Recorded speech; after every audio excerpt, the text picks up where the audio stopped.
Donc nous abordons cette dernière session. Après les fondations du mariage, les priorités pour vivre d'une façon heureuse et à sa gloire dans notre vie quotidienne, ce qu'on a vu tout à l'heure.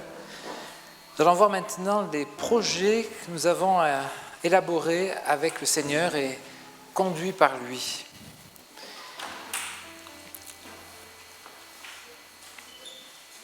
On sent bien que nous avons besoin, individuellement, mais aussi à deux, dans notre vie de couple, de nous interroger devant le Seigneur pour qu'est-ce que nous allons faire de notre vie, quel est le but que nous poursuivons, et réaliser qu'on a un réel danger de passer à côté de ce que Dieu a prévu.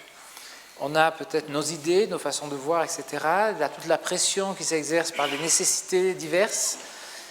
Et il faut se poser la question, mais qu'est-ce que Dieu a préparé devant nous ? On connaît bien ce verset d'Éphésiens 2, on y reviendra. Il y a des bonnes œuvres que Dieu a préparées à l'avance devant nos pas, dans lesquelles il veut nous voir entrer, marcher. Quelles sont-elles ? Et donc le danger peut-être de passer à côté. Donc j'ai cité ce verset de Jérémie 29, c'est le verset de Jérémie 29 qu'on va lire ensemble, verset 11.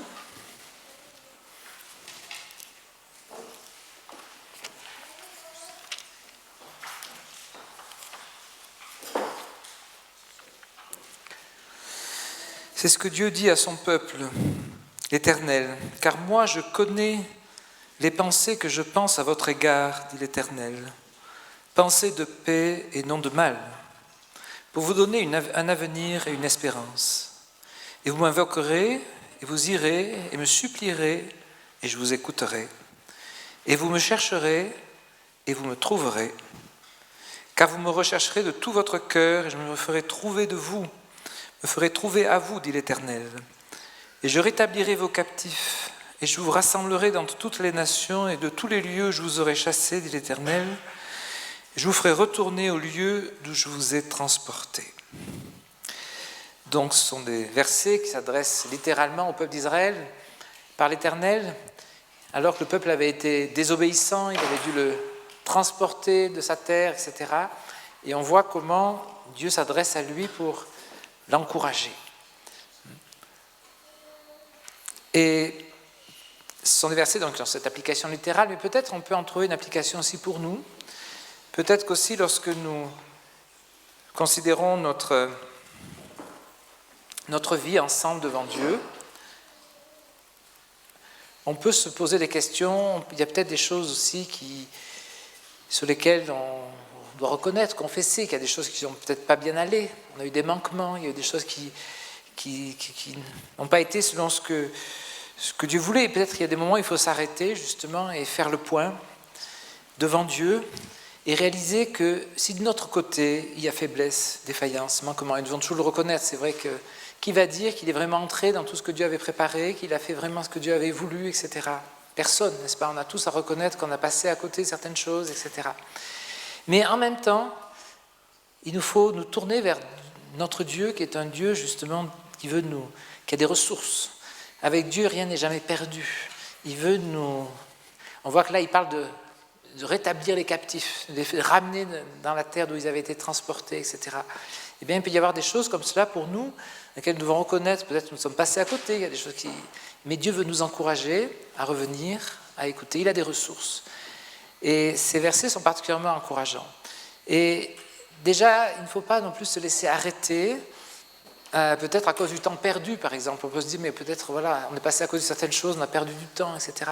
Et le diable voudrait, à cause de ça, nous décourager, nous plonger encore plus dans le découragement, nous amener en perdre encore davantage, etc.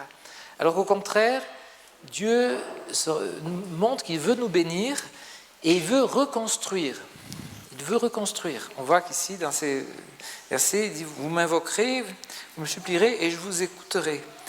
Il dit, je connais les pensées que j'ai à votre égard, pensées de paix et non de mal, malgré tout ce que le peuple d'Israël avait fait jusque-là qui n'était pas bon. On voit que Dieu lui dit, voilà, j'ai des pensées de paix à votre égard. Et vous m'invoquerez et je me ferai trouver de vous.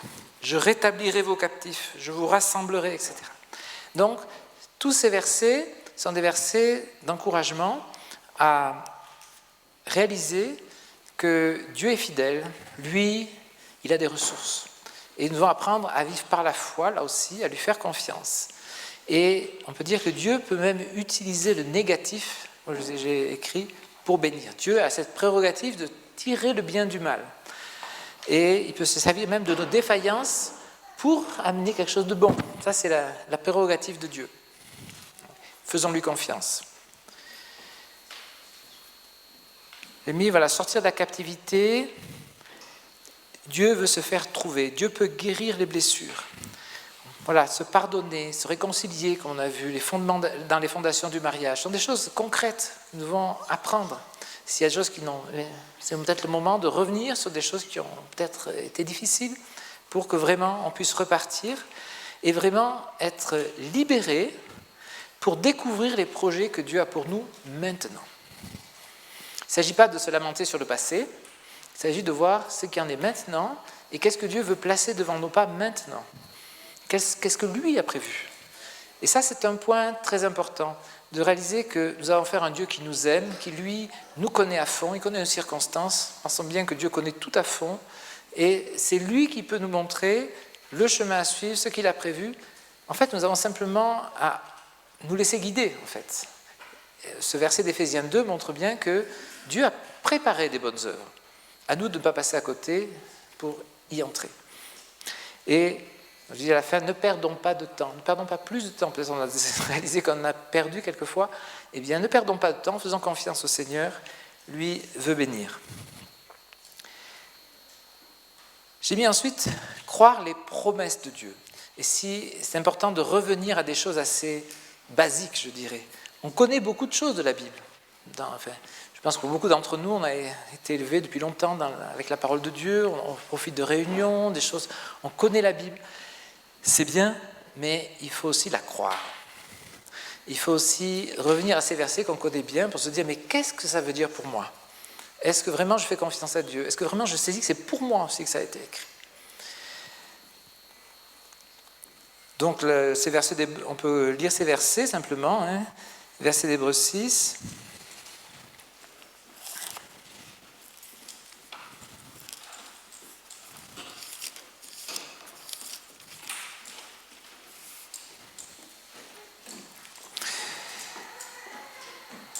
Hébreux 6, verset 11. « Mais nous désirons que chacun de vous montre la même diligence pour la pleine assurance de l'espérance jusqu'au bout. »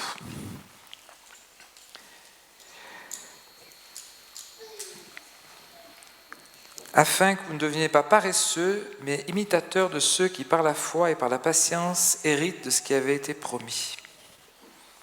Ensuite, versets 17 à 20. Et Dieu voulant cela montrer plus abondamment aux héritiers de la promesse l'immutabilité de son conseil, est intervenu par un serment, afin que par deux choses immuables, dans lesquelles il était impossible que Dieu mentît, nous ayons une ferme consolation. Nous qui nous sommes enfuis pour saisir l'espérance proposée, laquelle nous avons comme une ancre de l'âme sûre et ferme, et qui entre jusqu'au dedans du voile, où Jésus est entré comme précurseur pour nous, étant devenu souverain sacrificateur pour l'éternité selon l'ordre de Melchisédek. Donc là aussi, dans le contexte, un contexte précis, il parle de ce que Jésus est comme notre souverain sacrificateur maintenant dans le ciel, au-dedans du voile, en reprenant ces images de l'Ancien Testament, dans la présence de Dieu, etc. Mais ces versets, ce qui est important, c'est de voir qu'il y a des choses qui nous sont données, nous qui nous sommes enfuis pour saisir l'espérance proposée. Nous avons comme une ancre de l'âme, cette expression, une ancre de l'âme, sûre et ferme, qui s'enracine justement en Jésus, jusqu'au dedans du voile. Il y a des choses tout à fait sûres et fermes qui sont là pour nous, et nous devons nous accrocher à cela. Une ancre, c'est quelque chose qu'on jette pour que le bateau puisse s'accrocher au fond et que ça retienne le bateau de façon quelque chose qui soit sûr et ferme. Eh bien, dans notre vie, il y a des moments aussi, on a l'impression que peut-être on est un petit peu déboussolé, on ne sait plus trop où ça va, etc. Il faut revenir à ces passages de la parole qui nous montrent qu'il y a des choses sûres et fermes qui nous appartiennent et qui nous sommes enfuis pour saisir l'espérance proposée. Il y a des choses qu'il faut aussi fuir pour pouvoir saisir vraiment ce qui est ferme et sûr et faire confiance à Dieu et à toutes ces promesses que nous avons dans l'Écriture. Romains 8, verset 28 est un verset que on connaît bien, je pense beaucoup, qui est un verset clé, on peut dire, pour la foi, et qu'on peut relire ensemble. Mais nous savons que toutes choses travaillent ensemble pour le bien de ceux qui aiment Dieu, de ceux qui sont appelés selon son propos. Voilà, un verset bien connu, je pense de beaucoup. Nous savons. Est-ce que vraiment nous le savons ? Nous connaissons peut-être, mais est-ce que vraiment nous le savons ? Et il est bien dit que toutes choses travaillent ensemble. On a souvent souligné toutes choses, sans exception. Des choses qui peuvent paraître très négatives, oui, Dieu peut s'en servir pour les faire travailler ensemble pour notre bien. Toutes choses sans exception, tout ce qui nous arrive, même des choses qu'on n'a pas du tout prévues justement, eh bien Dieu veut s'en servir pour les faire travailler ensemble pour notre bien. Et on voit bien comment, je crois que chacun a pu en faire l'expérience dans sa vie personnelle, qu'il y a bien des choses qui nous arrivent qu'on n'a pas du tout prévues. Et c'est vrai que peut-être le Seigneur permet ces choses-là aussi pour nous amener à bien prendre conscience que ce n'est pas nous qui maîtrisons notre vie. Nous ne sommes pas nous les maîtres. On aimerait bien pouvoir tout contrôler, tout gérer, tout prévoir, tout planifier. Non. Rappelons-nous, nous sommes, nous, comme des serviteurs dépendants de notre maître. Nous ne sommes pas le maître, c'est le Seigneur qui est le maître. Nous avons simplement des serviteurs qui regardent à la main de leur maître, selon cette expression du psaume, ou les servantes qui regardent à la main de leur maîtresse. C'est en même temps très précieux de réaliser que justement nous avons un bon maître qui s'occupe des choses, qui prévoit les choses pour nous. Nous, peut-être, nous entrons dans quelque chose qui est tout à fait imprévu, tout à fait... Le Seigneur le sait. Et ayons cette confiance qui veut faire travailler toutes choses pour notre bien.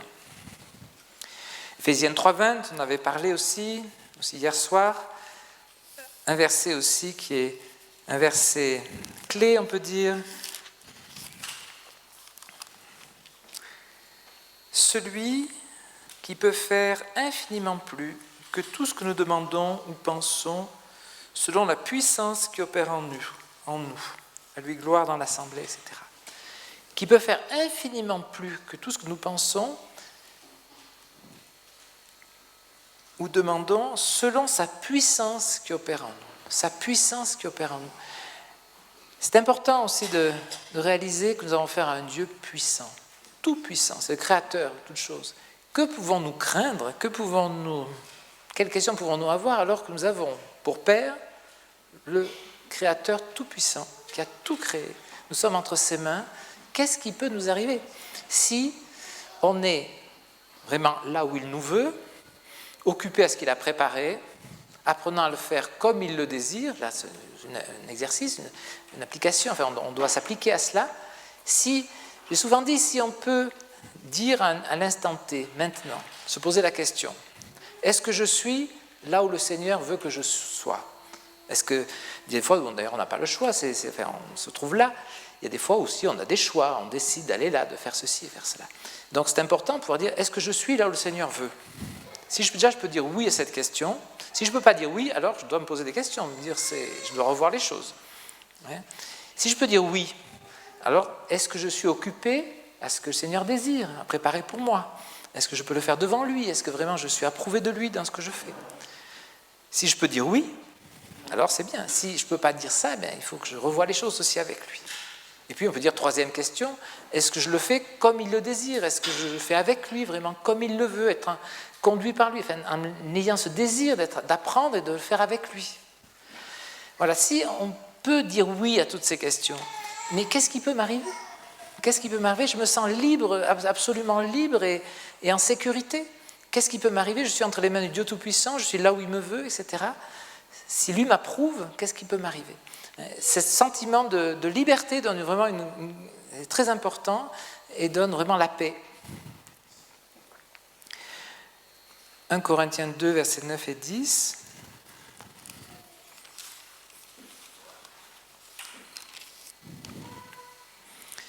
Ce que l'œil n'a pas vu et que l'oreille n'a pas entendu, ce qui n'est pas monté au cœur de l'homme, ce que Dieu a préparé pour ceux qui l'aiment. Dieu nous l'a révélé par son esprit. Mais cette pensée, ce qui n'est pas monté au cœur de l'homme, justement ce que peut-être nous n'avions pas imaginé, prévu, etc., ce que Dieu a préparé pour ceux qu'il aime. Alors bien sûr, ce verset a une portée beaucoup plus large, mais dans notre vie à chacun, réalisons cela. Il y a des choses que nous n'avons pas prévues, pas préparées, qui nous tombent dessus peut-être comme ça. Ce que Dieu a préparé pour ceux qu'il aime. Combien ça nous encourage de réaliser que nous pouvons tout recevoir ainsi de sa main. Il nous aime et il veut nous révéler ce qu'il a lui-même préparé. Et il nous le révèle par son esprit. Bon, c'est vrai là, de façon plus générale, mais il veut nous le faire connaître. Et si est-ce que nous sommes attentifs, dans quelque situation qui arrive, en quelque sorte, se placer là devant lui pour lui dire « Mais qu'est-ce que tu as préparé? Qu'est-ce que tu veux me dire à travers cela ?» Et lui faire confiance. Ésaïe 55, versets 8 et 9.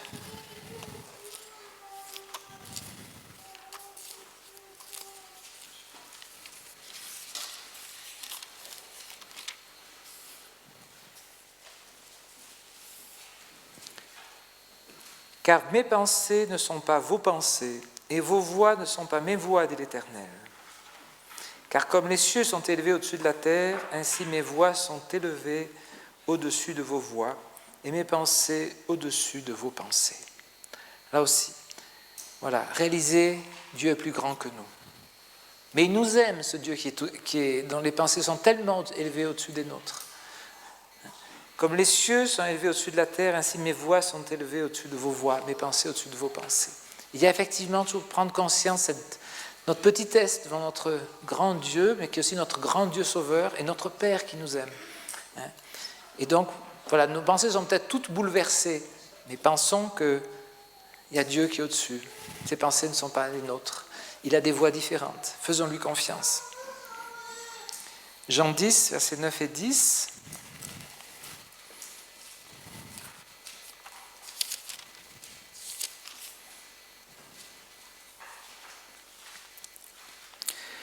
C'est le Seigneur qui parle. Moi, je suis la porte. Si quelqu'un entre par moi, il sera sauvé, et il entrera, et il sortira, et il trouvera de la pâture. Le voleur ne vient que pour voler, tuer et détruire. Moi, je suis venu afin qu'elles aient la vie, mes brebis, qu'elles aient la vie et qu'elle l'ait en abondance. Et qu'elle l'ait en abondance. Seigneur ne donne pas par mesure, il veut nous donner une vie abondante. Il est notre bon berger. Et il nous invite justement à réaliser que nous sommes simplement ces brebis dont il prend soin et qu'il veut nous donner cette vie abondante. Donc voilà bien des passages que nous connaissons, ce ne sont pas des passages inconnus bien sûr, qu'on connaît bien, mais on a besoin justement d'y revenir pour se les approprier pour soi-même, en faisant le point un petit peu et en demandant au Seigneur, mais voilà, quels sont les projets que toi tu as pour moi? Qu'est-ce que toi tu as dans tes pensées qui sont tellement élevées au-dessus des miennes, tellement différentes peut-être des miennes? Montre-moi, parce qu'on voit bien que Dieu désire nous révéler cela, il désire nous le montrer, il est puissant d'ailleurs pour le faire, il a tous les moyens pour cela.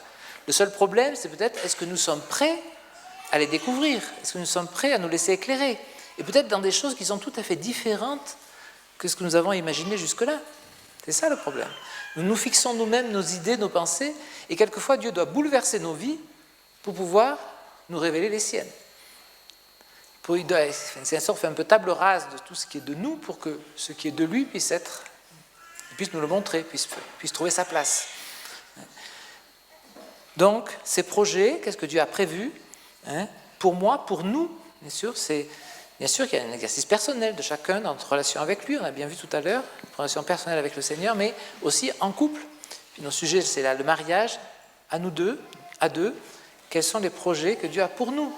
Est-ce que nous pouvons nous agenouiller ensemble, lui demander de nous les montrer?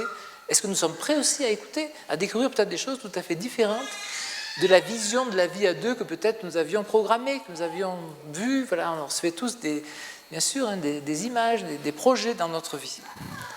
Qu'est-ce que le Seigneur réellement a préparé? C'est pour ça que j'ai dit ajouter d'une façon nouvelle peut-être. Est-ce que nous sommes prêts à le découvrir?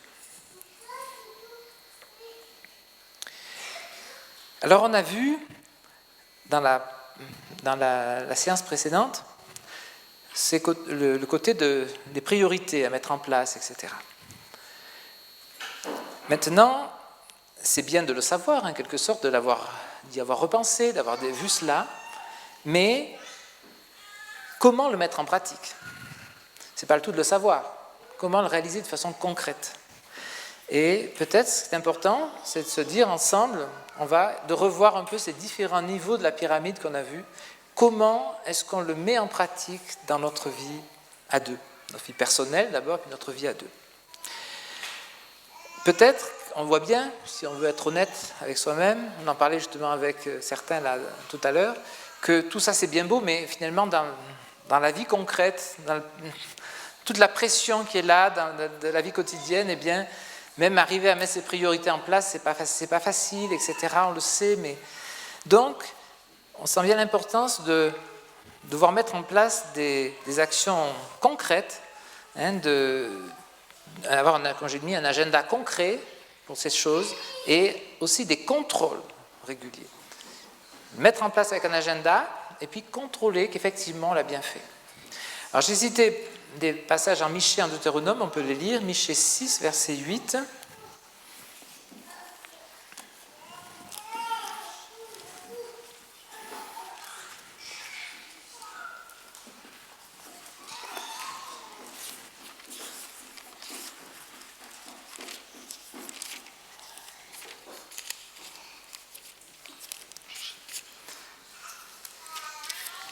Michée 6, verset 8. Et qu'est-ce que l'Éternel recherche de ta part? Sinon que tu fasses ce qui est droit, que tu aimes la bonté et que tu marches humblement avec ton Dieu.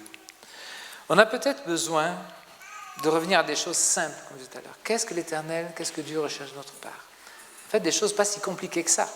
Mais, justement, que tu aimes la bonté, que tu fasses ce qui est droit, que tu aimes la bonté, que tu marches humblement avec ton Dieu. Deutéronome 10, 12, 14, 15.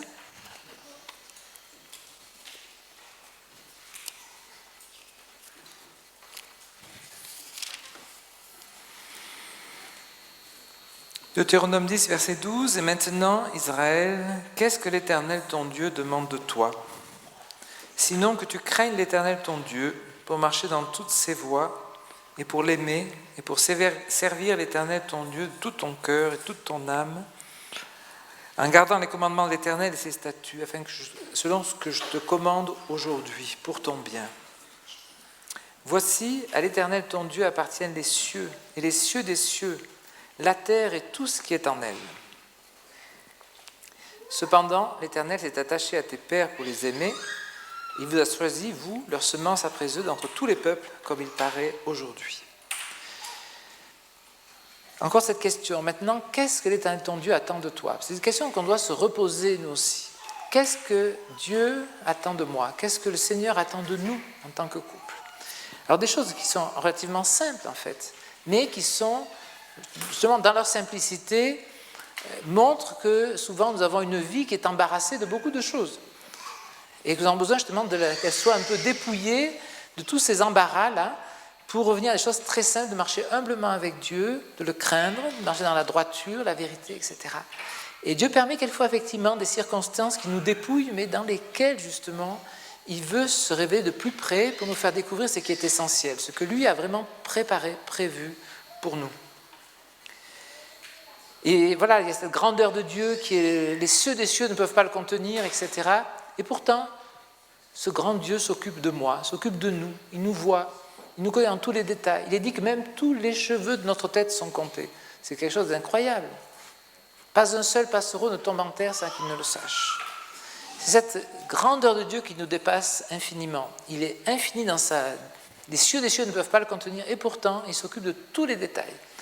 Quel bonheur de le connaître, d'avoir affaire à un tel Dieu qui a cette capacité, alors que nous nous sentons si limités, si fragiles, si aussi en proie en temps de haut et de bas, etc. Lui demeure le même et il veut nous conduire, il veut nous bénir. Il désire se révéler à nous d'une façon très concrète dans notre vie individuelle et dans notre vie à deux. Alors, je reviens à ce qu'on a vu dans la pyramide. Premier niveau, c'est moment d'intimité personnelle avec Dieu. Où est-ce que j'en suis à ce niveau-là? Est-ce que je prends ce temps-là? ou pas? Ça, c'est une chose concrète. Hein. Est-ce que je suis prêt, peut-être, à faire sonner le réveil un quart d'heure plus tôt, par exemple, pour pouvoir avoir cela? Ce sont des choses très concrètes. Comment est-ce que je vais pouvoir avoir de tels moments? Alors chacun a des contraintes. Il y a ceux peut-être qui travaillent la nuit ou ceux qui partent à 3 heures du matin. Bon, ça peut être à d'autres moments. Enfin, il peut y avoir des choses. Chacun à voir comment, dans sa vie personnelle, il peut trouver ce moment-là avec Dieu. Et contrôle régulier. Est-ce que vraiment je le réalise ou pas? Peut-être au bout d'un certain temps. On se dit, voilà, je vais faire ça, et puis dans 1 mois ou dans 2 mois, je vais regarder comment j'ai réussi voilà. Moment en couple devant Dieu. Ça, c'est le 2e niveau de la pyramide. On va en parler un peu plus en détail après. On a vu que c'est le 2e niveau qui doit venir après dans les priorités. Est-ce que mari et femme, on parle entre nous? Est-ce que vraiment on voit comment vivre cette vie à deux? C'est sûr, il y a tant de contraintes, il y a s'occuper des enfants, il y a le travail, etc. Mais est-ce qu'on est prêt à prendre du temps à deux? Et qu'est-ce qu'on doit faire? De quoi doit-on parler, etc.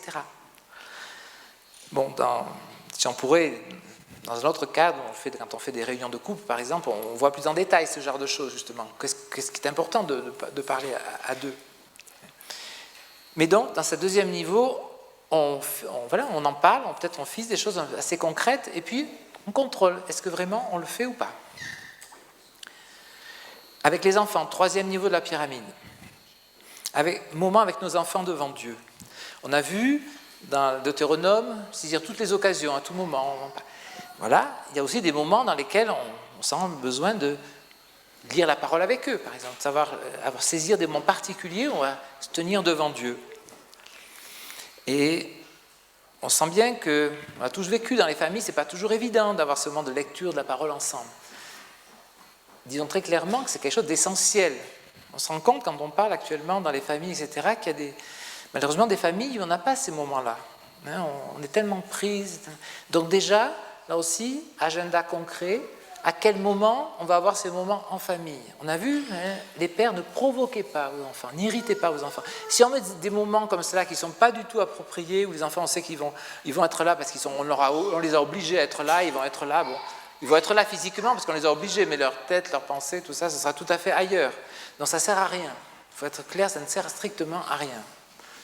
Ça peut être même contre-productif. On voit des enfants qui ont tellement souffert de ça qu'ils ont tout envoyé promener après. Donc voilà, c'est aussi une chose très concrète. Comment, à quel moment on va le faire? Que ce soit vraiment un moment qui soit attendu par les enfants, désiré aussi, des moments où ce soit vraiment un partage, qui soit vraiment ancré aussi dans les expériences quotidiennes. Enfin, chacun, je crois qu'en couple, on peut en parler avec d'autres couples chrétiens, etc. On peut échanger des idées, des choses comme ça. Je dirais que nous, expérimentalement, on peut dire que à différents moments de notre vie de famille, on a eu ces moments ensemble à différents moments de la journée, par exemple. Il y a des moments où on l'a fait le matin, parce que ça se présentait comme ça. Il y a des moments où on l'a fait plutôt à midi. En Afrique, on avait un moment où il y avait une grande pause à midi avec la chaleur, etc. Bon, c'était le moment où on avait un peu plus de temps, où c'était approprié. D'autres fois, on l'a fait le soir. Ça peut être vraiment... Et il faut aussi réaliser que ce n'est pas quelque chose qu'on fixe comme ça une fois pour toutes, rigide. On dit il faut s'y tenir, donc on fait, quelles que soient les circonstances. Non, il faut être lucide et voir que ce soit profitable pour les enfants. Et peut-être ça peut changer, ça peut être adapté suivant d'une année à l'autre, les circonstances de scolaire par exemple, ou on change de résidence, il peut y avoir tant de choses qui viennent, qui font qu'on va changer la façon de faire. Mais en même temps, réalisons que c'est un moment absolument essentiel, mais qui soit vraiment apprécié par les enfants, désiré même par les enfants. C'est quelque chose de très important. Et je dis bien ça. Là aussi, bon, ma fille n'est plus là, mais je n'en ai pas toujours bien fait. Je veux dire, c'est pas du tout qu'on en parle comme des modèles, c'est pas du tout ça. On reconnaît que des moments où ça n'a pas été forcément très bien. Mais justement, réaliser qu'il fallait apprendre à ce que ça corresponde vraiment aux besoins des enfants. Donc on voit cultiver la communication à tous les niveaux, dans le couple, parents-enfants, dans le quotidien. Ce côté de communication entre les générations, déjà dans le couple. Comment est-ce que nous communiquons? Est-ce que nous parlons? Est-ce que nous avons des échanges vraiment vrais? Et puis avec les enfants, tout ça, ce sont des choses importantes. Comment est-ce qu'on le réalise? Et là aussi, il y a peut-être des moments aussi qu'il faut mettre à part pour avoir des moments aussi où, c'est pas pour la lecture de la parole, mais des moments où on peut parler ensemble, on peut échanger ensemble, etc. Il y a des moments de vacances aussi qu'on peut utiliser, qui permettent des choses un peu différentes, un environnement différent. Comment est-ce qu'on prévoit? Est-ce qu'on a dans notre esprit, quand on prévoit ces moments-là, vraiment ce côté aussi de favoriser ces temps de communication entre nous, parents-enfants, etc. Enfin voilà, tout ça, c'est dans des choses qu'il nous faut, dont il nous faut parler, mais avec ce souci aussi de le mettre en place de façon concrète et puis contrôlée. On peut s'arrêter, on fait le point, on s'arrête un moment, une année, l'année écoulée, comment est-ce qu'on a vécu tout ça? Finalement, on avait prévu ça, qu'est-ce qu'on a réalisé finalement ou pas, etc.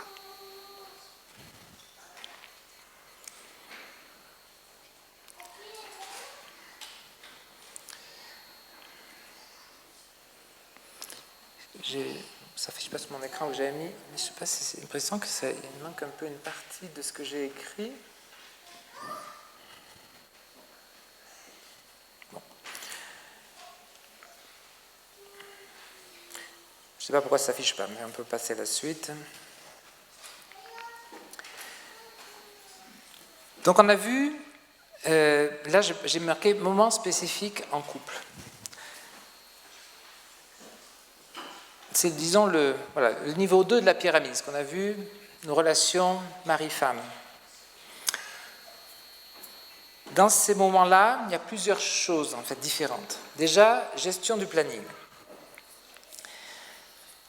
On sent bien le besoin d'avoir des moments où on parle ensemble de la façon dont on gère ce quotidien.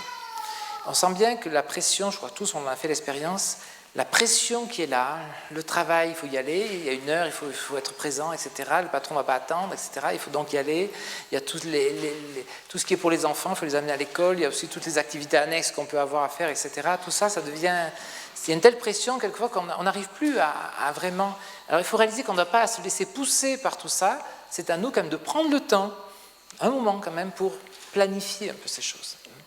Et on n'est pas poussé, mais comment... Ne pas tout faire en urgence, mais le faire de façon avec le Seigneur, en disant qu'est-ce que lui a voulu, peut-être est-ce qu'on n'a pas mis trop de choses finalement. Donc là, c'est gestion du planning. Il faut qu'il y ait peut-être des moments, j'ai mis en deuxième position, résolution des soucis. Fixer un moment peut-être pour parler s'il y a des choses qui ne vont pas, qu'on puisse avoir un moment pour en parler. Puis, pas laisser les choses s'accumuler, on sent quelque chose de diffus qui ne va pas, etc. On n'en parle jamais, etc. Il faut prévoir dans notre planning des moments où, mari et femme, on puisse s'écouter l'un l'autre. Peut-être le mari écouter vraiment ce que sa femme peut lui dire sur les soucis qu'elle peut avoir, par exemple, dans certaines gestions au quotidien des enfants, ou à la maison, des choses que lui ne voit pas, peut-être parce qu'il est dehors, etc. Il faut qu'il y ait un moment pour ça, où on puisse en parler. Et peut-être le mari aussi, il a remarqué des choses qui, bon, il faut... Donc, dans le planning, on doit avoir un petit moment prévu pour ça. Et là, on parle des soucis. Mais il ne faut pas non plus, chaque fois qu'on se voit, qu'on parle que des choses qui ne vont pas, enfin des soucis. Il faut prévoir aussi d'autres moments où, par exemple, expression des besoins ou des envies. Il peut y avoir des choses qui sont un peu des frustrations, c'est-à-dire on n'en parle jamais, etc. Non, il faut aussi qu'il y ait un moment où on puisse exprimer librement un peu, voilà, que ça puisse sortir un petit peu de certaines aspirations, des choses qu'on a, on a besoin que ça puisse sortir, s'exprimer. On ne pourra peut-être pas tout faire, mais déjà pouvoir en parler, le dire, et puis peut-être, c'est à ce moment-là qu'on pourra programmer des choses qui vont quand même répondre à tel besoin ou à telle aspiration. Et puis j'ai marqué sortie amoureuse. Là aussi, c'est un point important, qu'il y ait des moments où on parle ni des soucis, ni des besoins, ni ça, mais que on ne parle plus des enfants, tout ça, c'est fini, on laisse ça un peu de côté, et on est un petit peu là, tous les deux, l'un pour l'autre. Et ça aussi, c'est un point, on a besoin de ça, de certains moments où on puisse vraiment, tout le reste soit mis de côté. Alors bon, ça peut être, j'ai mis sortir, c'est pas forcément, on n'est pas forcément partir très loin, une chose comme ça. Bon, ça peut arriver des fois.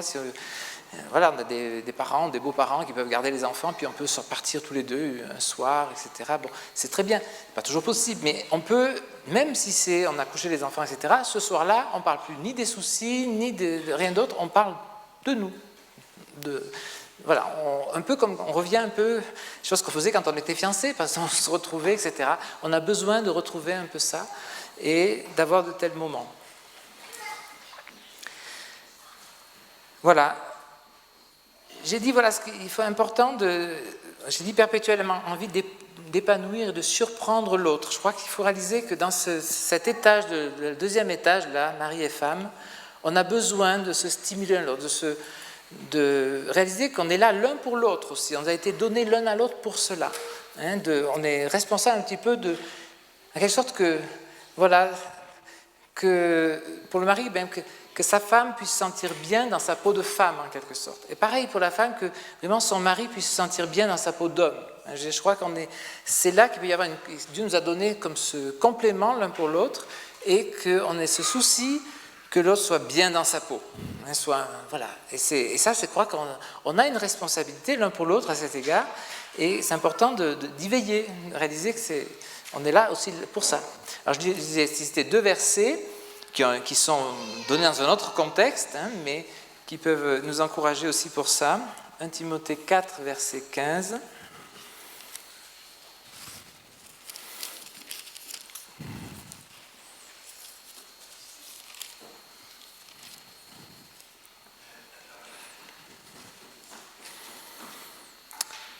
Paul qui parle à Timothée, occupe-toi de ces choses, sois-y tout entier, afin que tes progrès soient évidents à tous. Donc c'est un autre contexte, hein, on voit les choses dont il est question, c'est la responsabilité que Timothée avait de ne pas négliger le don qu'il avait, etc., de s'appliquer à l'enseignement, à l'exhortation, etc. Donc c'est un autre contexte. Hein, mais cette expression, occupe-toi de ces choses, sois-y tout entier, afin que tes progrès soient évidents à tous. C'est aussi quelque chose que nous avons comme mari, comme femme, nous avons assumé cette responsabilité d'être vraiment le mari de ma femme ou la femme de mon mari. Et est-ce que je fais des progrès? Est-ce que vraiment j'y consacre du temps, de l'énergie pour vraiment faire des progrès dans ce domaine et répondre vraiment aux attentes de l'autre, qu'il est légitime d'avoir comme attente en quelque sorte? Comme je disais tout à l'heure, que vraiment ma femme puisse se sentir bien dans sa peau de femme et mon mari vraiment bien dans sa peau d'homme. Ça, c'est un point important. Hébreux 10, verset 24. Quelque sorte, est-ce que nous faisons des progrès? Hébreux 10, verset 24. Prenons garde l'un à l'autre pour nous exciter à l'amour et aux bonnes œuvres. Alors là aussi, c'est beaucoup plus général comme verset, donc s'appliquer directement l'un à l'autre, c'est pas seulement hommes et femmes, hein, c'est beaucoup plus général dans la vie de l'Assemblée, comme frères et sœurs dans la foi, etc. Mais on peut l'appliquer aussi spécifiquement un petit peu à cela.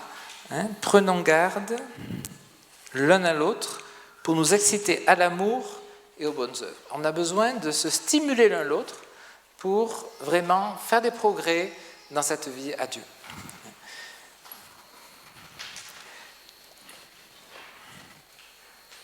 Et je disais en même temps qu'il y a un contrôle qualité. J'avais dit, je n'ai peut-être pas assez assisté, il faut faire le point régulièrement. Où est-ce que nous en sommes? On parle de progrès, comment on va voir si on a fait des progrès? C'est par étapes qu'on voit où est-ce qu'on a fait par rapport à l'année dernière, par exemple, à tel moment, etc. Est-ce qu'on a fait des progrès?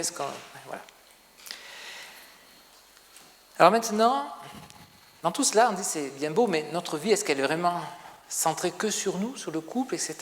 Et il y a effectivement un danger d'être centré sur nous. De la même manière qu'il y a le danger pour chacun d'être égocentrique, d'être centré sur le moi, hein, tout passe par moi, mon épanouissement, etc. Et ça, c'est vraiment, on peut dire aussi en passant que c'est vraiment la caractéristique du monde qui nous entoure. On parle toujours de s'épanouir, de s'accomplir de toute manière possible, dans le travail, dans ceci, dans les activités annexes, les loisirs, etc. Il faut se trouver son épanouissement, etc. On idéalise cela. Voilà. Et il y aurait le même danger, en quelque sorte, aussi pour nous, à penser, même avec le moi, il y a aussi le nous de nous deux, hein, en tant que couple, dire, voilà, il faut qu'on s'épanouisse, il faut qu'on réalise sa vie, etc. Et même dans tout ce qu'on a vu, on peut dire, on pourrait beaucoup être occupé de cultiver cela, de faire des progrès, etc., en étant vraiment que centré sur nous-mêmes, sur nous deux, puis sur notre famille. Attention, ça peut devenir presque une idole, hein, ça peut devenir, si on n'est que occupé de nous, c'est aussi dangereux. Il nous faut penser aux autres étages. Là, on a vu les premiers étages. Premier étage, l'étage du couple, peut-être l'étage des enfants, c'est bien, mais pensons aux autres étages. Alors, on va lire ces versets de 2 Timothée 2.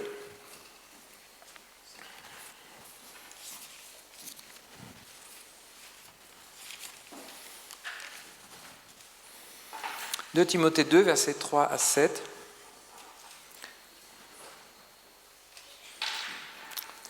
Prends ta part des souffrances comme un bon soldat de Jésus-Christ. L'homme qui va à la guerre ne s'embarrasse dans les affaires de la vie, afin qu'il plaise à celui qui l'a enrôlé pour la guerre. De même, si quelqu'un combat dans la lice, il n'est pas couronné s'il n'a pas combattu selon les lois. Il faut que le laboureur travaille premièrement pour qu'il jouisse des fruits. Ensuite, considère ce que je dis, car le Seigneur te donnera de l'intelligence en toutes choses. Donc voilà, c'est ce que l'apôtre Paul dit à son enfant dans la foi, Timothée, et on voit comment il l'avertit, en prenant on connaît bien ces exemples, l'exemple du soldat, l'homme qui va à la guerre, celui qui combat aussi dans la lice, ceux qui étaient dans des jeux de ce moment-là, et qui pouvait être couronné que si vraiment il avait respecté les lois de ce combat, de ce jeu-là. Et puis l'exemple du laboureur qui doit travailler premièrement avant de récolter des fruits. Donc ces images sont très parlantes pour nous. Dans quelle mesure est-ce que nous résistons, je vais dire, avec toute cette pression qui est là autour de nous? En fait, quand on voit pour le soldat, il dit « Nul homme qui va à la guerre ne s'embarrasse dans les affaires de la vie, pour qu'il plaise à celui qui l'a enrôlé. » N'oublions pas que nous sommes tous des soldats de Jésus-Christ, tous nous sommes laissés sur la terre pour cela. Nous sommes dans un lieu qui est un lieu de combat. Nous avons mené un combat. Ce combat, c'est celui de l'Évangile, d'être des témoins pour le Seigneur dans un monde qui lui est opposé. Donc, forcément, ça entraîne des conflits, forcément, ça entraîne des combats.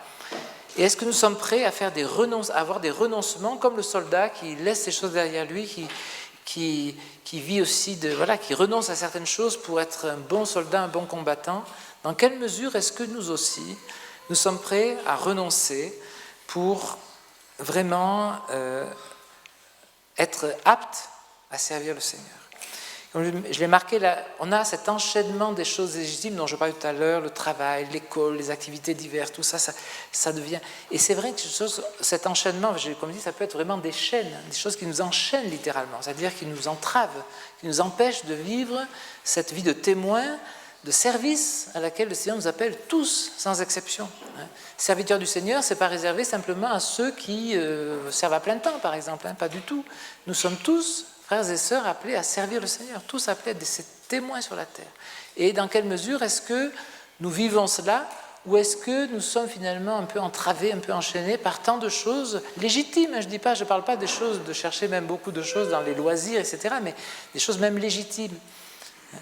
Et donc, ça veut dire qu'il faut qu'il y ait des renoncements. Alors ça, c'est un terme peut-être qu'on n'aime pas beaucoup, ce renoncement. Et pourtant, le Seigneur dit, si quelqu'un veut me suivre, qu'il se renonce soi-même. Ça, c'est vrai aussi pour tous. Il y a forcément des renoncements. Et ces renoncements, c'est des choses qu'on a bien sûr chacun à voir personnellement, mais aussi des choses qu'on a à voir en couple. Justement, comme je disais tout à l'heure, on a vu dans les différents niveaux, différents étages, que le service, il venait après les enfants, en 4e position. La vie de famille n'était pas prioritaire, le service n'était pas prioritaire sur la vie de famille. C'est vrai, c'est important, mais parce que justement, il faut qu'on soit en bon état, je dirais, au niveau de notre vie de couple, notre vie de famille, pour pouvoir justement servir personnellement et aussi servir ensemble, chacun, mari et femme, mais aussi ensemble, puis aussi en famille. Donc ça vient après. Mais en même temps, ça ne veut pas dire que nous n'ayons pas, pour le service, à avoir des renoncements. Nous devons décider ensemble, mari et femme, devant le Seigneur, peut-être même avec nos enfants. Si par exemple il faut renoncer à certaines choses pour pouvoir servir le Seigneur, ça peut être une très bonne chose, qu'on en parle aussi en famille et qu'il réalise déjà assez tôt avec nous que servir, ça a un prix. On ne peut pas tout faire. Il y a des choses qu'il faut renoncer pour pouvoir justement faire des choses utiles pour le Seigneur, etc. Et en même temps, on se rend compte à ce moment-là que c'est cela aussi qui va fortifier notre vie de couple, qui va fortifier notre vie de famille. Ces renoncements-là et les expériences qu'on peut faire dans le service à ce moment-là vont au contraire souder, vont au contraire fortifier. Donc ce n'est pas quelque chose qui se fait alors aux dépens de la vie de couple, c'est pas comme je disais tout à l'heure, le serviteur qui oublie sa famille, qui est occupé à un tas de choses, et puis ses enfants ne le voient jamais, et ça peut être vraiment là quelque chose qui est fait au détriment de la vie de famille. Alors qu'au contraire, si on fait cela ensemble, on décide cela ensemble, eh bien, il y aura peut-être des renoncements, effectivement, on ne sera pas toujours ensemble, par exemple, mais ça va être quelque chose qui va, au contraire, souder, encourager. Nous, ça m'a expérimentalement, par exemple, si on disait avec Sylvie, il n'y a pas très longtemps, à mon anniversaire de mariage, je dirais, si on mettait bout à bout, tous les jours, depuis qu'on est mariés, on a eu plus de 40 ans de mariage maintenant, tous les jours, on n'a pas été ensemble, les semaines, si on mettait tous ces moments bout à bout, eh bien, ça ferait des années qu'on n'a pas vécu ensemble. Parce que c'est vrai que, peut-être ça a été spécial pour nous, je dis bien, mais à cause du service pour le Seigneur, je veux dire, j'ai été très très souvent absent, loin de la maison, etc. Et c'est vrai que ce n'est pas des choses agréables, ce n'est pas des choses qu'on choisit de façon, voilà, parce que c'est agréable, pas du tout, bien au contraire. Certains disent, oh, maintenant vous avez l'habitude. Je dis, non, on n'a pas l'habitude. C'est pas parce qu'on a fait, et on continue, là, ça m'arrive encore, je pars une semaine, des fois 3 semaines, etc. C'est jamais facile, c'est jamais agréable, c'est pas une habitude, non, c'est peut-être même, je dirais, presque de plus en plus difficile finalement, mais c'est quelque chose qu'on décide ensemble, et c'est un renoncement qu'on a ensemble. Et finalement, ce n'est pas quelque chose qui nous a séparés, bien au contraire. C'est quelque chose que je pense qui nous a beaucoup plus soudés, finalement, permis de vivre ces choses ensemble. Et ça, c'est vraiment une grâce du Seigneur. Et je crois que il faut bien voir qu'il ne faut pas que ça se fasse aux dépens de la vie de couple. Si, par exemple, moi, je partais, que si Sylvie n'était pas d'accord avec ça, etc., là, ce serait aux dépens de notre relation. Mais il faut vraiment qu'on le porte ensemble, qu'on le décide ensemble, qu'on le vive ensemble, même si c'est difficile. Et à ce moment-là, c'est au contraire positif, ça peut nous souder ensemble. Donc, c'est ce que je mettais aussi en avant-dernière position. Même niveau de conviction dans le couple, s'attendre l'un l'autre. Ça aussi, c'est un point très important. On a chacun notre vie avec le Seigneur, on a chacun nos expériences qu'on fait avec lui, notre degré aussi de foi, d'avancement dans la conviction des choses. Et il faut que mari et femme, il y ait cette communication entre nous pour qu'on puisse s'attendre l'un l'autre. Peut-être, moi, j'ai la conviction maintenant que c'est ça qu'il faut faire, que c'est ça que le Seigneur vous demande. Mais j'en parle avec ma femme, mais si elle ne le voit pas, est-ce que je ne peux pas lui imposer ça parce que je suis sûr que c'est ce que le Seigneur veut? Non, ce n'est pas comme ça. Il faut qu'on puisse avoir un exercice ensemble et qu'on ait la même conviction devant le Seigneur avant de pouvoir avancer et de le faire ensemble. Sinon, il y en a un qui passe devant et puis l'autre est loin derrière et ça ne pourra jamais aller. Et même avec les enfants, quand ils ont un certain âge, etc., si on doit prendre des décisions de partir, par exemple, servir le Seigneur quelque part, bien sûr, c'est quelque chose de très important, mais même si on doit changer, même dans les changements de résidence, c'est important qu'on en parle ensemble, que ça ne puisse pas se faire comme ça, imposer d'un coup, c'est qu'il y ait une préparation, que bien sûr que c'est les parents qui ont une responsabilité de savoir discerner la volonté du Seigneur, dans ce cas-là, bien sûr, mais quand les enfants sont un peu grands, il faut aussi avoir cet exercice en famille, qu'on puisse avoir une conviction ensemble de ce qu'est la pensée du Seigneur. Donc voilà, prier chacun et ensemble, mari et femme, encore une fois, c'est essentiel qu'on puisse avoir ce moment avec le Seigneur, avoir la conviction des choses ensemble, de la part du Seigneur. Ce n'est pas l'un qui impose à l'autre quelque chose, qu'on ait cette conviction ensemble. Et donc voilà, on a à apprendre à marcher par la foi. C'est quelque chose qui doit s'apprendre, on sent bien. Apprendre à marcher seul, mais aussi là, à deux et en famille. Alors j'avais noté là de donner quelques exemples de la parole. On a par exemple un mauvais exemple, c'est celui d'Ananias et Saphira. Là, ils étaient bien d'accord ensemble, ils ont décidé ensemble de cacher une partie du prix de ce qu'ils avaient vendu, voilà. Et on voit le jugement qui est tombé sur eux. Donc ça, ils ont bien fait les choses ensemble, mais c'est une mauvaise décision. Et ça aussi, c'est important. On peut très bien être bien d'accord ensemble, faire quelque chose qui n'est pas la pensée du Seigneur. Voilà cet exemple. Donc ce n'est pas simplement d'être d'accord ensemble, c'est de vraiment se placer ensemble devant le Seigneur pour discerner sa pensée à lui. Et là, au contraire, il nous faut nous avertir l'un l'autre. Si on voit que l'autre a tendance un peu à dérailler, eh bien on est là pour lui dire attention et l'arrêter dans ce chemin-là. On a besoin d'être en aide. Il faut se parler vrai aussi entre mari et femme. On est là pour s'aider l'un l'autre. On a par contre le bon exemple de Aquilas et Priscilla. On est bien ce couple qui est toujours mentionné ensemble. Aquilas et Priscilla, ou Priscilla et Aquilas, ou Prisca et Aquilas. Alors je voulais juste lire quelques versets à leur sujet parce que c'est quand même intéressant. En Acte 18, si j'ai un peu de temps, je ne sais pas quelle heure il est. Acte 18.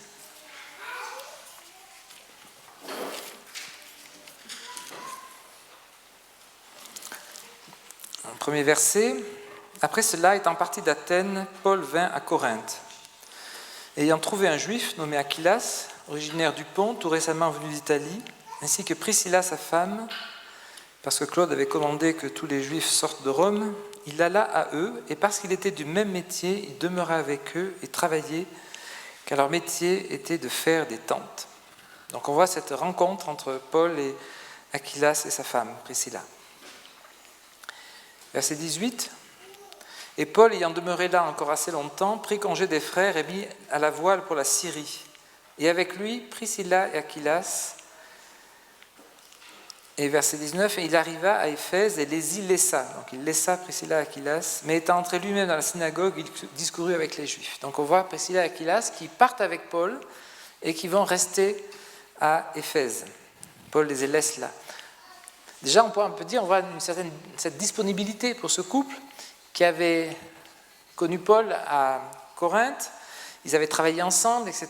Et puis voilà, on ne sait pas exactement quelles sont les raisons, tout ne nous est pas détaillé, mais on les voit qu'ils partent ensemble et Paul qui les laisse à Éphèse. Ils sont prêts à changer de ville, à changer de vie, etc. pour les besoins de l'œuvre. Et Paul les laisse à Éphèse et lui va continuer. Et puis ensuite, on voit comment le Seigneur se sert d'eux à Éphèse, justement.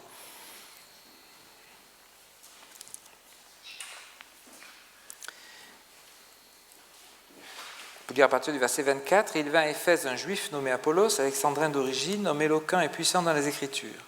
Il était instruit dans la voie du Seigneur et étant fervent d'esprit, il parlait et enseignait diligemment les choses qui concernaient Jésus, ne connaissant que le baptême de Jean. Et il se mit à parler avec hardiesse dans la synagogue. Et Aquilas et Priscilla, l'ayant entendu, le prirent et lui expliquèrent plus exactement la voie de Dieu. Donc là, on le voit aussi, ce couple qui est là, et qui entend Apollos exposer la parole. C'était quelqu'un qui connaissait bien l'Ancien Testament, mais qui ne connaissait que certaines choses de l'Ancien Testament. Il y a des choses qu'il ne connaissait pas encore. Il le voit dans l'enseignement qu'il donne. Et on le voit qu'alors ils vont le recevoir, le prier, peut-être chez eux sans doute, et on les voit tous les deux, ils sont bien mentionnés tous les deux, qui vont lui expliquer plus exactement la voie de Dieu. Donc voilà quelque chose qu'ils font aussi ensemble. Ils sont toujours mentionnés ensemble. Alors, je lis encore dans Romains 16 et 1 Corinthiens 16 qui nous est dit d'eux encore, à la fin donc de ces deux épîtres. Romains chapitre 16, verset 5.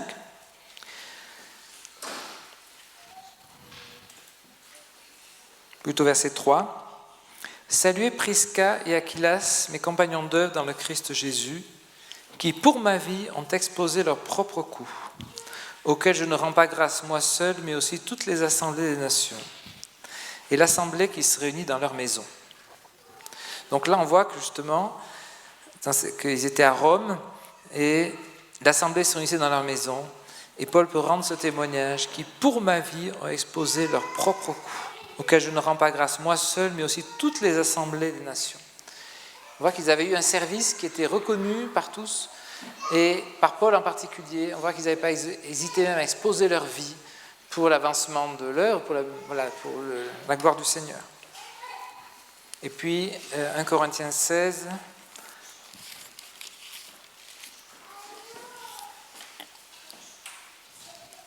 verset 19. Les assemblées de l'Asie vous saluent. Aquilas et Priscilla, avec l'assemblée qui se réunit dans leur maison, vous saluent affectueusement dans le Seigneur. Donc voilà l'exemple d'un couple, toujours mentionnés ensemble. On ne sait pas s'ils avaient des enfants ou non, peut-être pas. Donc on n'en a pas parlé, mais on les voit justement qui consacrent leur vie au Seigneur et qui le servent ensemble. Il y a des renoncements pour ça aussi. Il y a des renoncements. On voit qu'ils ont à cœur de recevoir l'assemblée dans leur maison, mais c'est un service, un travail, etc. Avoir cette disponibilité, mettre à disposition sa maison. Et puis on voit comment ils ont même exposé leur vie, etc. Ils ont déménagé plusieurs fois. Tout cela pour l'avancement de l'œuvre. Quelquefois, ils ont été contraints, mais d'autres fois, c'était vraiment aussi pour l'avancement de l'œuvre.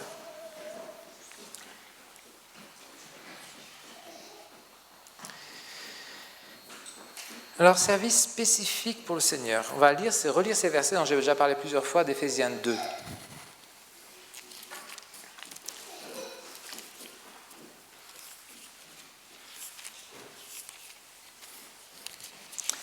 Ephésiens 2, verset 8. « Car vous êtes sauvés par la grâce, par la foi. Cela ne vient pas de vous, c'est le don de Dieu.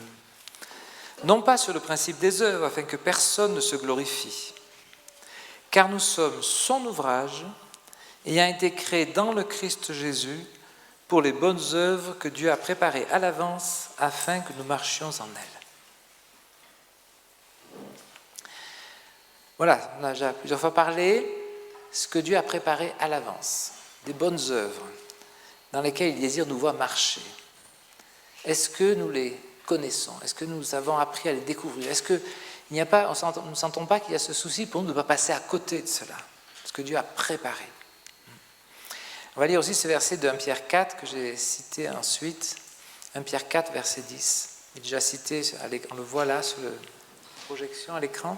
« Suivant que chacun de vous a reçu quelques dons de grâce, employez-le les uns pour les autres, comme bon dispensateur de la grâce variée de Dieu. » Donc là aussi, chacun, selon que chacun de vous, il faut nous arrêter à cela, chacun de vous a reçu quelques dons de grâce. Il n'y a pas d'exception. Pour tous les enfants de Dieu, tous les croyants, tous ceux qui sont des rachetés du Seigneur, eh bien, ils ont été ajoutés par le Seigneur à son assemblée. Je me souviens de ce verset de la fin d'Acte 2 où il est dit que le Seigneur ajoutait tous les jours à l'assemblée ceux qui devaient être sauvés, ceux qui étaient sauvés. C'est lui qui nous ajoute à son assemblée, nous donne un nouveau membre du corps de Christ en recevant le Saint-Esprit. Et tout membre dans un corps a une fonction à remplir. Il n'y a pas d'exception. On peut penser qu'il y a des services, peut-être des fonctions plus ou moins importantes, plus ou moins vitales, etc. Mais n'oublions pas, tous les membres du corps ont une fonction. Et donc chacun a reçu un don, a une fonction, et pour exercer sa fonction, les membres sont dotés de capacités particulières. L'œil, il voit, l'oreille, elle entend. Bon, voilà. L'œil ne va pas servir, il va pas marcher comme le pied, par exemple, mais il va aider le pied à marcher, etc. Donc on sait cette complémentarité, cette diversité des dons dans le corps, et chacun a reçu quelque chose et est utile pour le bien de l'ensemble. Je viens de parenthèse, je ne vais pas nous aider d'en parler, mais dans le corps humain, il y a des membres qu'on voit bien.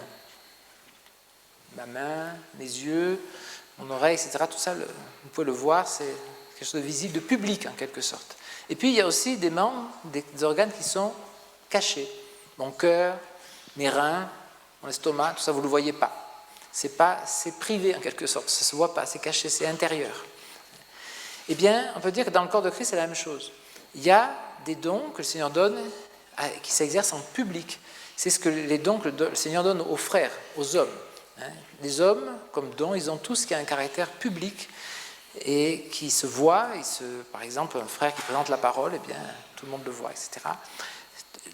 Tous les dons qui sont donnés aux hommes sont ce caractère plutôt d'être exercé en public, soit dans l'assemblée ou en dehors de l'assemblée publique. Par contre, les sœurs, chaque sœur reçoit aussi un don. Tous, frères et sœurs, on a reçu des dons. Mais les dons que le Seigneur donne aux femmes, aux sœurs, ils s'exercent dans le domaine privé. Ils n'ont pas ce caractère public vu de tous. C'est quelque chose qui est justement dans le domaine privé. Et si j'ai pris cet exemple pour le corps humain, c'est qu'on a tendance, bien sûr, à toujours voir et prendre en considération, je dirais, ce qui se voit bien, ce qui est public. Quand on voit qu'un frère qui présente la parole, bien voilà, dit il a un don, il présente la parole, etc. Ça paraît très évident, etc. Sa femme qui reste à la maison, qui n'a pas ce don-là, etc. Bon, ben, quel don elle a? Bon, on ne sait pas trop. Voilà. Vous voyez, c'est tout ce qui est caché, on ne sait pas trop. Ça ne se définit pas, c'est beaucoup moins précis. Pourtant, dans le corps humain, ce qui ne se voit pas, les organes qui ne se voient pas, est-ce qu'ils sont les moins importants? On peut bien dire que c'est le contraire, n'est-ce pas? Ce qui se voit, ça se voit bien, c'est important. Je ne dis pas l'œil, c'est très important, la main aussi, etc. Mais mon cœur, mes reins, c'est aussi très important, même si ça ne se voit pas. Il suffit que ça ne fonctionne pas pour que tout le reste s'écroule, n'est-ce pas? Donc, pensons bien que les dons qui sont confiés aux sœurs sont tout aussi importants, et peut-être même plus importants quelquefois, que les dons publics qu'on voit bien qui sont confiés aux frères, comme dans le corps humain. Et dans la vie des assemblées, c'est un peu en parenthèse, mais peut-être c'est un point sur lequel il faut penser, est-ce que nous réalisons un petit peu l'importance des dons qui s'exercent dans le domaine privé, qui ne sont pas justement dans le domaine public des réunions, etc., mais l'importance de ces dons pour la vie de l'assemblée, pour que vraiment il y ait cette cohésion de l'ensemble, pour des choses qui sont difficiles à définir. peut dire que tout ce qui est privé, tout ce qui est du domaine des sœurs, justement, est quelque chose qui est assez difficile à définir. On le voit d'ailleurs même dans les choses ordinaires, dans la vie de famille, par exemple. Quand on voit, par exemple, pour le mari, on sait ce qu'il fait, il a tel travail, il va à tel endroit pour son travail, on le voit qu'il se déplace, etc. On peut très bien dire qu'est-ce qu'il fait, on peut le dire assez facilement, souvent. Sa femme, qui est à la maison, qui s'occupe des enfants, etc., qu'est-ce qu'elle fait? Ah oui, on dit elle ne travaille pas. Ah oui, elle ne travaille pas. On voit bien que c'est bien sûr tout le contraire. Elle a un gros travail, au contraire, à la maison, n'est-ce pas? Mais définir quel est son travail, qu'est-ce qu'elle fait, ça, c'est beaucoup plus difficile. Et pourtant, c'est ça qui va donner l'atmosphère du foyer, l'atmosphère de la maison, qu'on va sentir, qu'on va percevoir quand on rentre, quand on est là, et que les enfants, le mari va apprécier, etc. Tout ce qui fait justement cette question d'atmosphère, qui va faire vraiment un foyer, eh bien c'est le domaine féminin, c'est le domaine de la femme qui va faire ça. Mais comment elle le fait, c'est mille et une choses qui sont très difficiles à définir, on en voit simplement le résultat. Eh bien, on peut dire que dans l'Assemblée, c'est la même chose au niveau du service des sœurs. Il y a peut-être comme ça mille et une choses que les sœurs ont à exercer, qui sont peut-être difficiles à définir dans la vie collective aussi, mais qui vont tous ces liens dont il est parlé, les jointures, etc., dans le corps spirituel d'Assemblée, eh bien, c'est aussi du rôle des sœurs. Et ça a toute son importance. Il suffit de voir dans un foyer où il n'y a pas de femmes, par exemple, eh bien, on voit bien la différence tout de suite. Peut-être on mangera quand même, peut-être l'homme arrivera à faire ceci ou cela, mais il y aura un tas de choses qui n'iront pas du tout, parce que, voilà, ce n'est pas de son domaine non plus. Donc, on voit comment Dieu a prévu les choses, à la fois dans le couple, dans la vie de famille, et aussi dans l'Assemblée, pour que, justement, les choses fonctionnent bien. Alors, suivant que chacun de vous a reçu quelques dons de grâce, employez-le les uns pour les autres. Nous avons la responsabilité d'utiliser ce que Dieu nous a confié et de bien fonctionner à notre place. Donc ça, c'est vrai d'une façon générale dans l'Assemblée. C'est vrai et donc on a quelque chose de particulier à voir ensemble. Je disais, en parler à deux, pour l'épanouissement du service de chacun. Déjà, il y a cet exercice personnel. Chacun, moi, le mari, par exemple, qu'est-ce que le Seigneur m'appelle à faire, me confie comme service? Est-ce que chose que j'ai un exercice de cœur devant lui à ce sujet? Pour ma femme aussi, elle a aussi, à titre personnel aussi, à voir qu'est-ce que le Seigneur lui a confié comme service, etc. On a cet exercice personnel. Après, il nous faut en parler à deux, pour que justement on ne soit pas une entrave, on peut dire, au service de l'autre, à ce que le Seigneur a prévu pour l'autre. On a besoin d'accorder nos pas de toute manière, mais aussi dans ce domaine-là particulièrement. Et puis, il y a aussi un deuxième plan, c'est servir ensemble en étant complémentaires.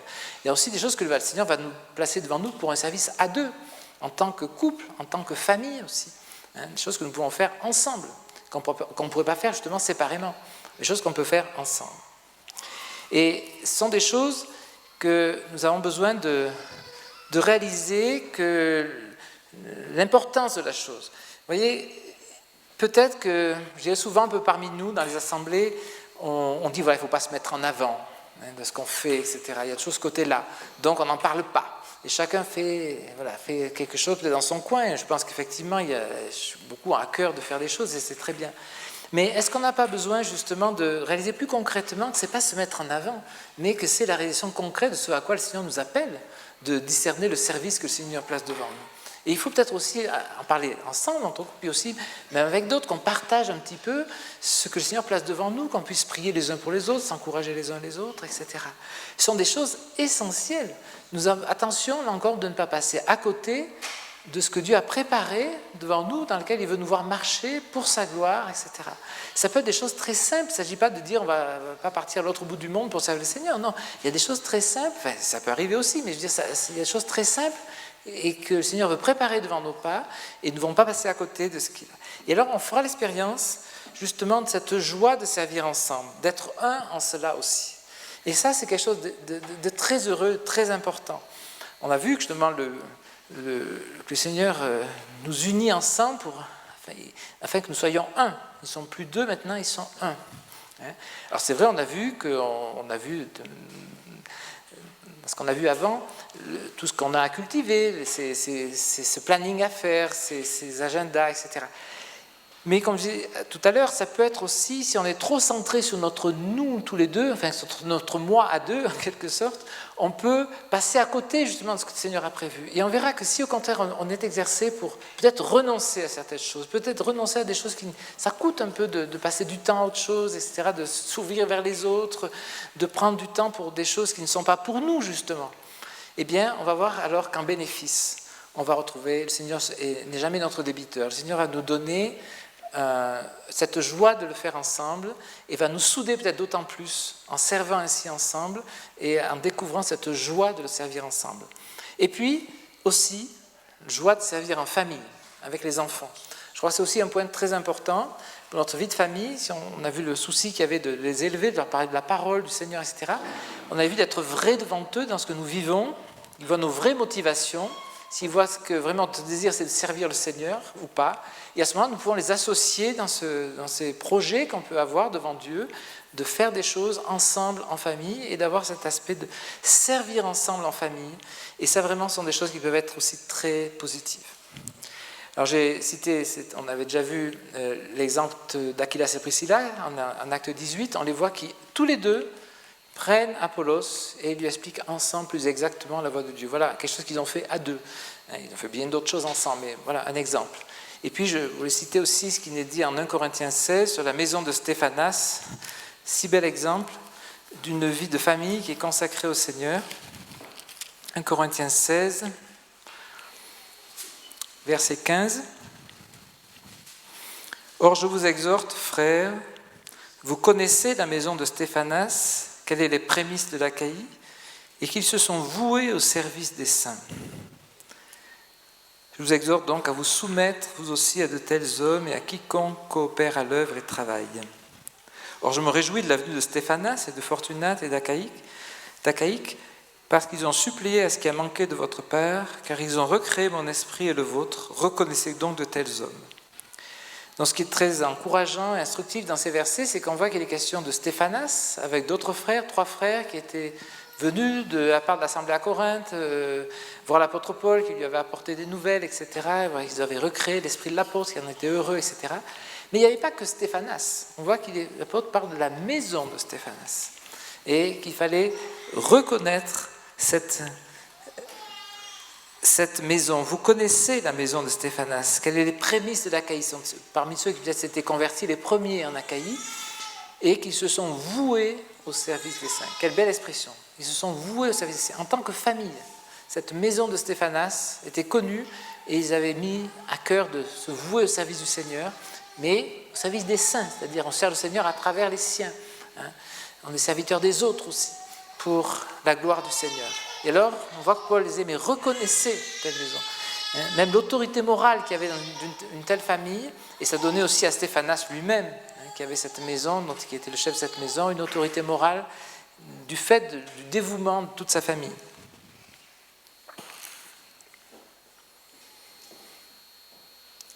Voilà, nous arrivons à la fin. Et je voulais terminer par ce verset si important, si encourageant de 2 Corinthiens 5, versets 14 et 15. On peut les relire ensemble.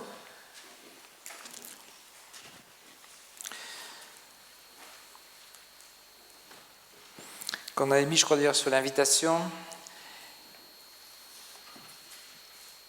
2 Corinthiens 5, verset 14. « Car l'amour du Christ nous étreint, en ce que nous avons jugé ceci, que si un est mort pour tous, tous donc sont morts, et qu'il est mort pour tous, afin que ceux qui vivent ne vivent plus pour eux-mêmes, mais pour celui qui pour eux est mort et a été ressuscité. » Un verset qui est, je dirais, placé sur nos cœurs à tous.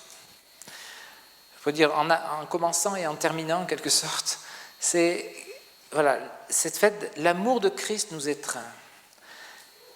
Voilà, si nous sommes des enfants de Dieu, si nous avons réalisé à quel prix le Seigneur nous a sauvés, est-ce que réellement nous laissons étreindre par l'amour du Seigneur? Vraiment. Comme il est dit là, parce que nous avons jugé ceci, c'est une appréciation, que si un est mort pour tous, voilà ce que le Seigneur a fait pour moi, ce que le Seigneur a fait pour nous, il a donné sa vie, et bien maintenant, alors ceux qui vivent, qui ont reçu par sa mort cette nouvelle vie, eh bien ne vivent plus pour eux-mêmes, mais pour celui qui pour eux est mort et a été ressuscité. Ça paraît très simple, c'est effectivement très simple comme verset. Mais quelle profondeur? Dans quelle mesure est-ce que nous vivons un petit peu cela?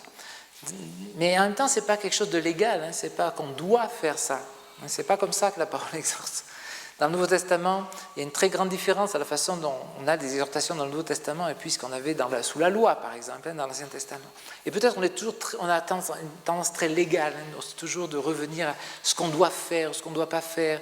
On devrait faire ceci, on devrait faire cela, comme frères et sœurs, dans la foi, dans les familles, on pourrait mettre un petit peu des règles. Une bonne famille chrétienne devait faire ceci, cela, pas ceci, s'abstenir de cela, etc. Vous voyez, ce danger de se placer sous de telles choses, c'est pas du tout ça. On voit comment Paul ici présente l'amour du Christ nous étreint. Ailleurs, en Romains 12, il dit « Je vous exhorte par les compassions de Dieu à présenter vos corps en sacrifice vivant, saint, agréable à Dieu, ce qui est votre service intelligent. » Voilà aussi un verset que je n'ai pas cité, mais qui est très important, hein, à se présenter comme un sacrifice vivant, nos corps comme un sacrifice vivant. Et par les compassions de Dieu. Est-ce que nous laissons étreindre par l'amour du Seigneur, par ces compassions de Dieu qui nous a aimés d'un tel amour, pour alors maintenant réaliser que si nous avons été rachetés à un si grand prix, eh bien c'est que maintenant nous n'appartenons plus à nous-mêmes, mais nous appartenons à celui qui a donné sa vie pour nous. Et nous ne vivons plus pour nous-mêmes, mais nous vivons pour lui. Ce sera la base solide de notre vie aussi à deux, notre vie de couple et de notre vie en famille. Si c'est ça qui est devant nous, alors nous pourrons, on pourrait dire, construire du solide. Et on verra le résultat. Je disais, j'ai écrit ça, quand on est ainsi, ça nous détourne notre égoïsme naturel, on est tous centrés sur nous-mêmes, hein, et on peut être aussi centré sur nous à deux ou sur notre famille, encore une fois, je redis ça plusieurs fois, mais on sent bien qu'il y a un danger là aussi, en s'occupant de ces choses, d'être trop axé sur nous, en quelque sorte. Là, ça nous dépouille de ça nous détourne de ça nous occupe du Seigneur, qui devient le centre de notre vie, ça nous purifie de nous-mêmes, de tout ce qui est, toutes ces influences aussi du monde qui nous entoure, qui prennent tellement l'épanouissement personnel, etc. Mais oui, le Seigneur désire que nous soyons épanouis, bien sûr, mais en lui, dans le Seigneur, que nous saisissions, comme Paul disait à Timothée, saisis ce qui est vraiment la vie. Hein, désire que nous saisissions cela par la foi et que nous puissions avoir une vie qui soit vraiment heureuse, fondée sur lui, mais centrée sur lui. Et comme disait Paul, j'ai cité ce verset de Philippiens 3, peut-être on pourra le relire, qui disait, voilà, pour le connaître, lui. C'est cela le but ultime, en quelque sorte, notre formation sur la terre. Dieu, en fait, nous forme pour le ciel, n'oublions pas. Notre passage sur la terre, il est là comme une formation que Dieu veut nous donner, ou nous préparer pour ce moment où nous serons pour toujours avec lui dans le ciel. Avec le Seigneur dans le ciel. Donc on peut lire ce verset de Philippiens 3, là aussi, qu'on connaît bien, tout ce que cette rencontre de Paul avec Christ avait changé pour lui. Philippiens 3, verset 7. Mais les choses qui pour moi étaient un gain, je les ai regardées à cause du Christ comme une perte. Et je regarde même aussi toutes choses comme étant une perte, à cause de l'excellence de la connaissance du Christ Jésus, mon Seigneur, à cause duquel j'ai fait la perte de toutes, et je les estime comme des ordures, afin que je gagne Christ, et que je sois trouvé en lui, n'ayant pas ma justice qui est de la loi, mais celle qui est par la foi en Christ. La justice qui est de Dieu, moyennant la foi, pour le connaître lui. Voilà, c'était ça le centre, pour le connaître lui. Et la puissance de sa résurrection et la communion de ses souffrances, étant rendu conforme à sa mort, si en quelque manière que ce soit, je puis parvenir à la résurrection d'entre les morts. Non que j'ai déjà reçu le prix, ou que je sois déjà parvenu à la perfection, mais je poursuis, cherchant à le saisir, vu aussi que j'ai été saisi par le Christ. Frères, pour moi, je ne pense pas moi-même l'avoir saisi, mais je fais une chose, une seule chose, oubliant les choses qui sont derrière, et tendant avec effort vers celles qui sont devant, je cours droit au but pour le prix de l'appel céleste de Dieu dans le Christ Jésus.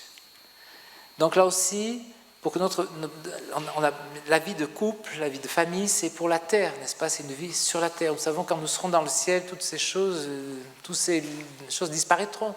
Il n'y aura plus ni homme ni femme, etc. Il n'y aura plus ces liens de famille, tout cela.